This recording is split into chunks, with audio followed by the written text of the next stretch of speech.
Осыдан 32 жыл бұрын болған Таулы Қарабақтағы этносаралық қақтығысты тоқтатуға атсалысқан маңғыстаулық ардагерлер дербес санатқа қосылды. Естеріңізге сала кетейік, биыл мемлекет басшысы Қасым-Жомарт Тоқаев ардагерлер туралы жаңа заңға қол қойған болатын. Заңға сәйкес ардагерлер қатарына екінші дүниежүзілік соғысқа қатысушылардан бөлек шет мемлекеттердің аумағындағы ұрыс қимылдарына қатысқандар да кірді. Осыған байланысты аймақтағы әскери қызметшілер марапатталды.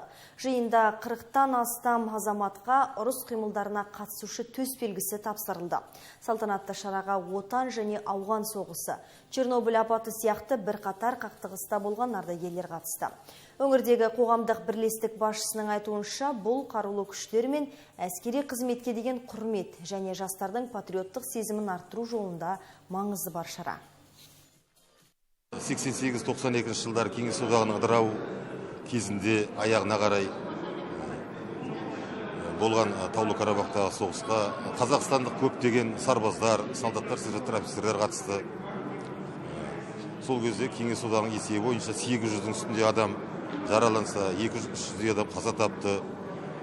Осындай азаматтарды, бауырларымызды еске алып, бүгін сол ардагерлердің басын қосып, сый құрметтерімізді, ниетімізді білдіріп жатқан ретіміз бар.